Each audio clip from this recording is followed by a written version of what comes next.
Мына Ерлан Ақатаевтың діннен ештеңе сезбей кеткен надан екенін мен бір емес бірнеше рет дәлелдеп берген едім, тағы да дәлелдеп берейін.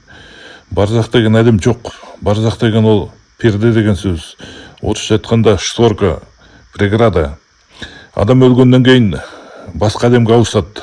Артқа қайтатын жол жоқ.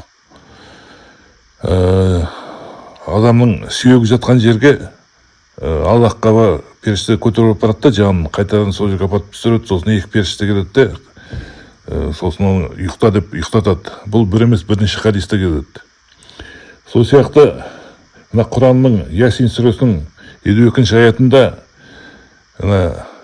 адамдар қиямет күні тұрған кезде, қайтадан жаратылған кезде бізді кім оятты, кім бізді орнымыздан тұрғызды деп таңғалады. Бұл деген дәлел ешқандай барзақ әлемінің жоқтығына. Барзақ әлемі жоқ, ешкім ешкімді көрмейді, о дүниеде ешкім ешкіммен араласпайды. Адамның жандары қиямет күнге дейін ұйықтап жатады. Сол қиямет күні Алла тағала қайтадан бәрін тұрғызып жаратады. Сол сияқты 23-ші сүренің 16-ші аятында да Алла тағала адамдардың қайтадан жарататынын айтады. Егер адамдардың әруақтары, рухтары о дүниеде бірімен бір араласып жүретін болса, онда ол деген Құранға қарсы келеді деген сөз. Ешкім ешкіммен араласпайды. Ол шайтанның сопталарға шығарып берген ертегісі болып табылады. Сенбеңдер оған. Жаңағы қабірдегі барзақ әлемінде емтихан бәрін өтіп біткеннен кейін, мысалы, анау-мынау күнәлары нелері жоқ болса, байлайтын нәрселер жоқ болса, жаңағы құстың ішіне қарай кіргізілетін жағдай болса, оңшылдардан, онда сол өтіп баратқанда тура өзінің дәрежесіндегі оңшылдарды кездестіреді екен. Олар да дәрежелер. Түсіндіңіз ба? Олар да әртүрлі дәрежелер.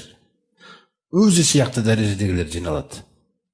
Өзі сияқты дәреже фаятуна бихи иля аруахил муъминин дейді. Өзінен бұрын өсіп кеткен мұъминдердің аруақтары. Аруақ деген сөздерде осы жерлерде ғана сол жаңа дұрыс түсініңіздер да. Рухтар деген сөз ғой. Сол мұъминдердің рухтарымен кездеседі. Сенімді хадистегі пайғамбарымыздың айтылғаны, сонда айтатын нәрсесі олар мәзә фаала фулан ибн фулан дейді екен. Оңшылар ішіндегі жаңа тақырып пәленшенің баласы пәленше не істеп жүр? Осы жерден көріңіз енді, ғайыпты біле ме, білмей ме олар? Пәленшенің баласы пәленше не істеп жүр? Пәленше әйел не істеп жүр? Мысалы, біреу қызын сұрауы мүмкін, немесе немересін сұрап отыр ма дегендей. Жаңа хадистің мәтінде таңғаласыз, сахих хадисте. Сонда хәл тазавважат, күйеуге шықты ма деп те сұрайды дейді. Оңшылдардың о жақта да мінездері бар екен.